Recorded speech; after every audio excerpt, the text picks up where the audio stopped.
하겠습니다. 나는 전능하신 아버지 하나님 천지의 창조주를 믿습니다. 나는 그의 유일하신 아들 우리 주 예수 그리스도를 믿습니다. 그는 성령으로 잉태되어 동정녀 마리아에게서 나시고 본디오 빌라도에게 고난을 받아 십자가에 못 박혀 죽으시고 장사된 지 사흘 만에 죽은 자 가운데서 다시 살아나셨으며 하늘에 오르시어 전능하신 아버지 하나님 우편에 앉아 계시다가 거기로부터 살아있는 자와 죽은 자를 심판하러 오십니다. 나는 성령을 믿으며 거룩한 공교회와 성도의 교제와 죄를 용서받는 것과 몸의 부활과 영생을 믿습니다. 아멘. 찬송가 289장 찬양하겠습니다. 찬송가 289장입니다.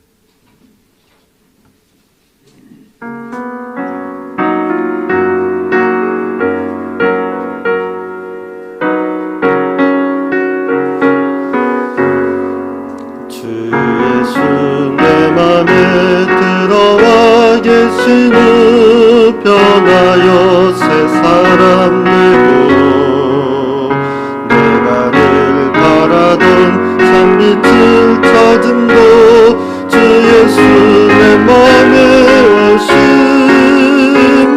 주 예수 내 맘에 오심 주 예수 내 맘에 오심 맘에 기쁨이 넘치는 주 예수 내 맘에 오심 주 예수 내 맘에 들어와 계시는 망령된 행실을 끊고 머리털보다도 더 많던 내 죄가 눈보다 더 이어졌네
갑자기 가다가 밝은 빛 보여지죠 저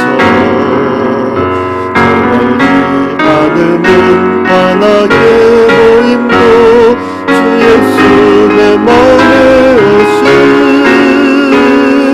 주 예수 내 맘에 오심 주 예수 내 맘에 오심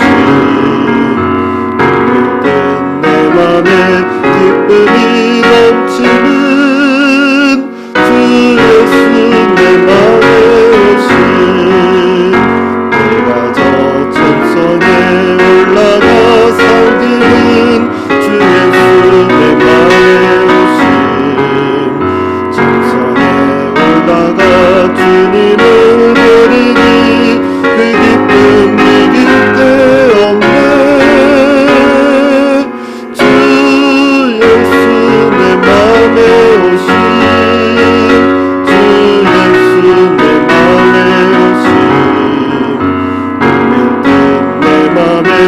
기쁨이 넘치는 주 예수 내 맘에 오심. 공동체 성경 읽기 오늘은 베드로전서 3장 말씀입니다. 제3장 아내들아 이와 같이 자기 남편에게 순종하라. 이는 혹 말씀을 순종하지 않는 자라도 말로 말미암지 않고 그 안의 행실로 말미암아 구원을 받게 하려 함이니 너희의 두려워하며 정결한 행실을 봄이라. 너희의 단장은 머리를 꾸미고 금을 차고 아름다운 옷을 입는 외모로 하지 말고 오직 마음에 숨은 사람을 온유하고 안정한 심령에 썩지 아니할 것으로 하라. 이는 하나님 앞에 값진 것이니라. 전에 하나님께 소망을 두었던 거룩한 부녀들도 이와 같이 자기 남편에게 순종함으로 자기를 단정하였나니 사라가 아브라함을 주라칭하여 순종한 것 같이 너희는 선을 행하고 아무 두려운 일에도 놀라지 아니하면 그의 딸이 된 것이니라. 남편들아, 이와 같이 지식을 따라 너희 아내와 동거하고 그를 더 연약한 그릇이요 또 생명의 은혜를 함께 이어받을 자로 알아 귀히 여기라. 이는 너희 기도가 막히지 아니하게 하려 함이라. 마지막으로 말하노니 너희가 다 마음을 같이하여 동정하며 형제를 사랑하며 불쌍히 여기며 겸손하며 악을 악으로 욕을 욕으로 갚지 말고 도리어 복을 빌라. 이를 위하여 너희가 부르심을 받았으니 이는 복을 이어받게 하려 하심이라. 그러므로 생명을 사랑하고 좋은 날 보기를 원하는 자는 혀를 금하여 악한 말을 그치며 그 입술로 거짓을 말하지 말고 악에서 떠나 선을 행하고 화평을 구하며 그것을 따르라. 주의 눈은 의인을 향하시고 그의 귀는 의인의 간구에 기울이시되 주의 얼굴은 악행하는 자들을 대하시느니라 하였느니라. 또 너희가 열심으로 선을 행하면 누가 너희를 해하리요? 그러나 의인을 위하여 고난을 받으면 복 있는 자니 그들이 두려워하는 것을 두려워하지 말며 근심하지 말고 너희 마음에 그리스도를 주로 삼아 거룩하게 하고 너희 속에 있는 소망에 관한 이유를 묻는 자에게는 대답할 것을 항상 준비하되 온유와 두려움으로 하고 선한 양심을 가지라. 이는 그리스도 안에 있는 너희의 선행을 욕하는 자들로 그 비방하는 일에 부끄러움을 당하게 하려 함이라. 선을 행함으로 고난받는 것이 하나님의 뜻일진데 악을 행함으로 고난받는 것보다 나으니라. 그리스도께서도 단번에 죄를 위하여 죽으사 의인으로서 불의한 자를 대신하셨으니 이는 우리를 하나님 앞으로 인도하려 하심이라. 육체로는 죽임을 당하시고 영으로는 살리심을 받으셨으니 그가 또한 영으로 가서 옥에 있는 영들에게 선포하시니라. 그들은 전에 노아의 날 방주를 준비할 동안 하나님이 오래 참고 기다리실 때에 복종하지 아니하던 자들이라. 방주에서 물로 말미암아 구원을 얻은 자가 몇 명뿐이니 겨우 8명이라. 물은 예수 그리스도께서 부활하심으로 말미암아 이제 너희를 구원하는 편이 곧 세례라. 이는 육체의 더러운 것을 제하여 버림이 아니요 하나님을 향한 선한 양심의 간구니라. 그는 하늘에 오르사 하나님 우편에 계시니 천사들과 권세들과 능력들이 그에게 복종하느니라. 아멘. 오늘 하나님의 말씀은 이제 누가복음 24장 38절에서 43절까지의 말씀입니다.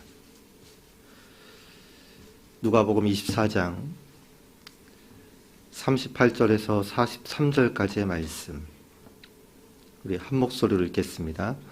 예수께서 이르시되 어찌하여 두려워하며 어찌하여 마음에 의심이 일어나느냐. 내 손과 발을 보고 나인 줄 알라. 또 나를 만져보라. 영은 살과 뼈가 없으되 너희 보는 바와 같이 나는 있느니라. 이 말씀을 하시고 손과 발을 보이시나 그들이 너무 기쁨으로 아직도 믿지 못하고 놀랍게 여길 때에 이르시되 여기 무슨 먹을 것이 있느냐 하시니 이에 구운 생선 한 토막을 드리니 받으사 그 앞에서 잡수시더라. 아멘. 봉헌하겠습니다. 감사원금 양영 권사님, 감사원금 최경혜 권사님, 일천모제 조근우 장로님, 김필령 권사님, 일천모제 황희돈 집사님, 일천모제 유준경, 유용선, 김혜자, 유예림, 일천모제 김유신, 오선경, 김준성, 김준호, 일천모제 장진용, 김정옥, 장규식, 장진영, 일천모제 김봉재, 박연희, 김서율 드리셨습니다. 기도하겠습니다. 하나님 감사합니다. 오늘 우리에게 새 날을 허락하시니 감사합니다. 하나님께서 임하시는 하나님께서 동행하시는 날 되게 하시고 하나님께서 우리 가운데 역사하시는 날 되게 하시며 우리의 삶이 주님과 동행하고 하나님의 은혜를 받아 누리는 귀한 하루가 되게 하여 주옵소서. 이 시간 주 앞에 나와서 말씀과 찬양과 기도로 시작할 때에 우리에게 은혜 주시고 또한 우리가 부르짖을 때마다 하나님 우리의 부르짖음에 귀를 기울여 주시며 우리의 간구에 응답하여 주옵소서. 그래서 우리가 하나님의 은혜와 역사로 충만한 하루, 승리하는 하루가 되게 하옵소서. 귀한 예물 가지고 나왔습니다. 예물 기뻐 받아주시고 하나님의 나라와 하나님의 영광과 하나님의 교회를 위해 귀하게 쓰임받는 예물이 되게 하여 주옵소서. 드린 손길을 복되게 하셔서 더 큰 은혜와 감사로 채워 주옵소서. 예수님의 이름으로 기도합니다. 아멘. 스위스 출신의 미국 정신과 의사였던 엘리자베스 퀴블러 로스라는 사람이 있었습니다. 이 사람은 죽음에 대한 연구로 유명한 사람인데요. 유명한 의사인데요. 평생을 임종에 관한 연구에 몰두했습니다. 그래서 임종에 관한 연구를 하면서 인간의 존엄에 대해서 또 삶의 의미에 대해서 그리고 인간의 영혼과 사후생에 대해서 연구하고 가르치고 강연했던 그러한 사상가이기도 했습니다. 엘리자베스 퀴블러 로스라는 의사는 죽음을 맞이한 수많은 사람들을 연구하면서 분노의 5단계 이론을 주장했습니다. 사람이 죽음을 맞이하면 보통 5단계의 심리 상태를 거친다는 말인데요. 첫 번째 단계가 바로 부정입니다. 죽음을 선고받은 사람이 제일 먼저 보이는 반응이 무엇이냐 할 때 그것은 죽음을 부정하는 일이라 이렇게 이야기했습니다. 내가 이렇게 건강한데 왜 죽어? 내가 할 일이 얼마나 많은 사람인데 왜 죽어? 아니야, 그럴 리가 없어. 뭔가 잘못됐겠지. 검사가 잘못 나온 거야. 나는 아무런 문제가 없어. 이렇게 자신의 죽음을 부정한다고 합니다. 그리고 두 번째로 죽음을 부정하던 이들이 보이는 두 번째 반응은 분노입니다.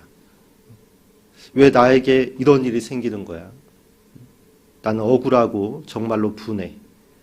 이게 다 너 때문이고 부모, 자식 때문이고 하나님 때문이야. 이렇게 원망과 분노의 단계를 지난다고 합니다. 죽음에 분노하던 이들이 보이는 세 번째 단계, 세 번째 반응은 타협입니다. 나 좀 살게 해주세요. 원하는 건 무엇이든지 할 테니 제발 살려만 주세요. 하나님, 제가 잘못했어요. 이제 신앙생활 잘하고 열심히 예수 믿고 열심히 살겠습니다. 한 번만 살려주세요. 이렇게 타협의 단계를 지납니다. 이렇게 죽음에 타협하던 이들이 보이는 네 번째 반응은 바로 우울입니다. 이제 밥도 먹기 싫고 사람도 만나기 싫고 하고 싶은 일도 없고 모든 걸 포기하고 싶어. 극심한 우울과 절망 상태로 들어간다고 합니다. 죽음 앞에 우울해하던 이들이 보이는 이제 마지막 5단계는 5단계는 이제 수용입니다. 그래, 이제 갈 때가 됐지. 이제 슬슬 준비해야지. 괜찮아, 이젠 담담해졌어. 마지막에는 이렇게 죽음을 수용하고 받아들이게 된다고 합니다. 어떻게 그럴듯한 이론입니까? 물론 사람에 따라 차이가 있고 특별히 서양인에게서 자주 나타난 특징이기도 하지만 대체로 우리가 비슷한 과정을 거치는 것 같습니다. 오늘 우리가 읽은 본문의 말씀은 부활하신 예수님을 만난 제자들의 반응에 대해서 기록하고 있습니다. 시기적으로는 이제 엠마오로 향했던 두 제자가 예수님을 만나고 다시 예루살렘으로 돌아가잖아요. 그 과정에 그 시간에 예수님이 먼저 예루살렘에 도착하셔서 거기에 있던 11제자를 만나던 그러한 시기인 듯합니다. 부활하신 예수님을 만난 제자들은 크게 5가지 반응을 보입니다. 저는 그것을 믿음의 5단계라 부르도록 하겠습니다. 부활하신 예수님을 만난 이 제자들은 첫 번째로 그들의 반응은 첫 번째로 보인 반응은 바로 놀라는 일이었습니다. 놀람. 오늘 이전의 말씀 37절 말씀을 보면 그들이 놀라고 무서워하여 그 보는 것을 영으로 생각하는지라. 죽은 사람이 다시 살아 돌아오다니 어찌 놀라지 않을 수 있겠습니까? 아마 저라면 혼비백산에서 기절했을지도 모릅니다. 여러분, 믿음을 향한 첫 번째 단계는 바로 하나님이 하신 일에 대해서 놀라는 일인 줄로 믿습니다.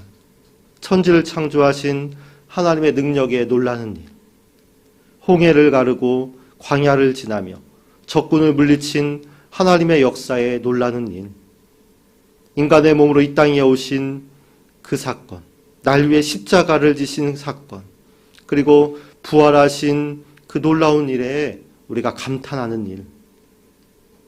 오늘도 우리에게 하루를 허락하시고 공기와 음식과 좋은 날씨와 또 믿음의 사람을 허락하신 일에 놀라는 것. 하나님의 행하신 이 모든 일에 놀라는 일이 바로 믿음의 시작이고 출발인 것입니다. 오늘 하나님의 섭리와 역사와 손길에 놀라워하는 우리 모두의 삶이 되기를 소망합니다. 부활하신 예수를 만난 제자들의 두 번째 반응은 두려움이었습니다. 오늘 보면 38절 말씀을 보면 함께 읽어봅니다. 예수께서 이르시되 어찌하여 두려워하며, 여기까지 읽겠습니다. 어찌하여 두려워하느냐.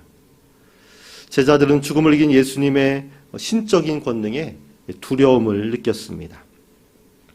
루돌프 오트라는 사람은 이러한 두려움을 누미노제라 불렀는데, 인간이 신을 경험할 때 느끼는 압도적이고 신비로우며 매혹적인 두려움을 말합니다. 모세가 그런 두려움을 느꼈습니다. 떨기나무에 불로 임하는 하나님의 임재와 권능 앞에 모세는 두려움을 느꼈습니다. 베드로도 두려움을 느꼈습니다.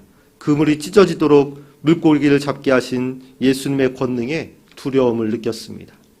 베드로가 이렇게 고백합니다. 나를 떠나소서, 나는 죄인으로소이다. 하나님의 신적인 권능 앞에 두려움을 느낀 자의 고백입니다. 여러분, 믿음을 향한 두 번째 단계는 바로 하나님의 권능과 임재 앞에 두려움을 느끼는 일인 줄로 믿습니다. 오늘 하나님이 나와 함께 하신다면 우리는 두려움을 느껴야 합니다. 하나님이 내 삶에 개입하시고 역사하신다면, 그것을 우리가 경험했다면 우리는 그 앞에 마땅히 두려움을 느껴야 하는 것입니다. 하나님의 임재가 두렵지 않다면 어쩌면 그것은 우리가 하나님을 진정으로 믿지 않기 때문인지도 모릅니다. 예수님의 부활이 두렵지 않고 내가 그분을 만나 그리스도인이 된 이 사실이 두렵고 떨리는 일이 되지 않는다면 그것은 우리의 믿음이 어쩌면 거짓이기 때문인지도 모릅니다. 오늘 우리와 함께 하시는 하나님, 그 하나님의 임재와 역사 앞에, 예수님의 또한 부활 앞에 거룩한 두려움으로 머리를 조아리는 우리 모두가 되기를 소망합니다.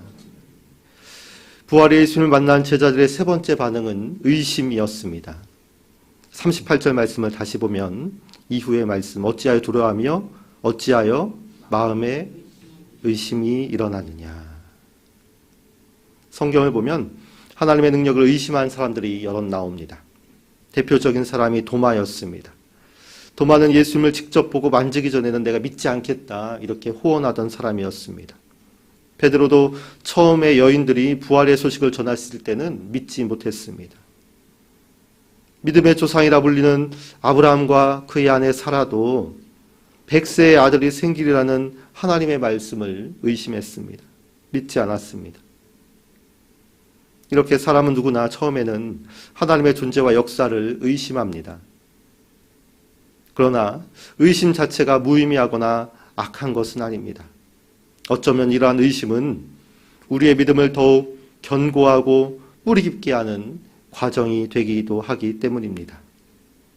그렇게 의심만 던 도마도 예수를 만나 그 손에 못자국과 창자국을 만진 후에는 거룩한 순교자가 되었습니다. 의심에 있던 베드로도 이제 반석이 되었고 교회의 시작이 되었습니다. 의심했던 아브라함과 사라도 이제 믿음의 조상이 되었습니다.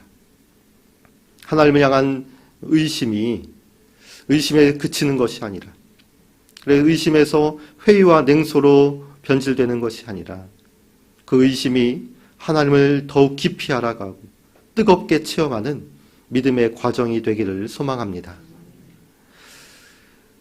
부활하신 예수를 만나 놀라고 또 두려워하고 또 의심했던 이 제자들이 보인 네 번째 반응은 바로 확신입니다. 아직 놀람과 두려움과 의심의 잔상이 남아있던 제자들에게 예수님은 확신을 주십니다. 부활의 주님은 어떤 방법으로 제자들이 믿고 확신하게 하셨습니까? 오늘 보면 39절에서 43절까지의 말씀이 그 내용인데요. 함께 읽어보겠습니다. 내 손과 발을 보고 나인 줄 알라. 또 나를 만져보라. 영은 살과 뼈가 없으되 너희 보는 바와 같이 나는 있느니라. 이 말씀을 하시고 손과 발을 보이시나 그들이 너무 기쁨으로 아직도 믿지 못하고 놀랍게 여길 때에 이르시되 여기 무슨 먹을 것이 있느냐 하시니 이에 구운 생선 한 토막을 드리니 받으사 그 앞에서 잡수시더라. 첫 번째로 예수님은 손과 발을 보이시며 만져보라 이렇게 말씀하십니다. 두 번째로 예수님은 구운 생선을 드시며 제자들과 함께 식사를 나누셨습니다. 보고 만지는 행위 그리고 먹고 마시는 행위를 통해 예수님은 부활이 허상이 아닌 실제이고 거짓이 아닌 진실임을 확신케 보여주셨습니다. 여러분, 확신은 언제 생깁니까? 우리의 믿음은 언제 확실한 근거를 가지게 되는 것입니까? 믿음과 확신은 바로 부활하신 예수님을 경험할 때 생기는 줄로 믿습니다. 예수님의 상처난 몸과 손을 보고 만질 때 우리의 믿음은 확신으로 변화됩니다. 부활하신 예수님과 함께 떡을 떼고 잔을 나누는 성찬을 나눌 때 그러한 경험을 통해 우리의 믿음은 자라고 꽃이 피고 열매를 맺게 되는 것입니다. 오늘 제자들처럼 예수님을 보고 만짐으로 또 예수님과 함께 식사를 나누는 그러한 경험을 함으로 믿음의 확신이 생기는 우리 모두가 되기를 소망합니다. 이제 마지막 단계입니다. 놀람을 지나 두려움을 지나 의심을 지나 확신을 가진 제자들이 보인 마지막 반응은 바로 기쁨입니다. 41절 말씀 초반부를 보면 그들이 너무 기뻐했다 이렇게 기록되어 있습니다. 여러분, 믿음의 마지막 단계는 기쁨인 줄로 믿습니다. 구원받은 자는 기뻐할 수밖에 없습니다. 부활의 주님을 만난 사람은 기뻐할 수밖에 없습니다. 하나님의 능력과 임재와 역사를 경험한 사람은 기뻐할 수밖에 없는 것입니다. 마태복음 5장 12절은 말씀합니다. 기뻐하고 즐거워하라. 하늘에서 너희의 상이 큼이라. 우리 믿음의 사람은 모두 기쁨의 단계에 도달해야 할 줄로 믿습니다. 오늘도 부활하신 주님을 만나 놀람을 경험하고 두려움을 넘으며 의심을 지나 확신에 이르러서 기쁨을 맛보는 우리 모든 믿음의 사람이 되기를 간절히 소망합니다. 함께 기도하겠습니다. 공동의 기도 제목을 놓고 기도합니다. 1번 십자가의 사람 되게 하소서. 2번 홀리클럽의 깊은 은혜를 주옵소서. 3번 환우들에게 치유의 은혜를 더하소서. 또한 담임 목사님을 위해서 내일까지 부흥 키워드 일정이 있는데 모든 일정 가운데 함께 해달라고 기도해 주시고요. 또 각자 개인 기도 제목들을 위해서 우리 주여 3번 부르고 함께 합심해서 기도합니다. 주여 주여 주여. 살아계신 아버지 하나님 감사합니다. 하나님, 오늘도 하나님 우리와 함께하여 주옵소서. 하나님, 오늘도 우리가 주님과 동행하는 하루 되게 하시고 하나님의 은혜 안에 거하는 하루가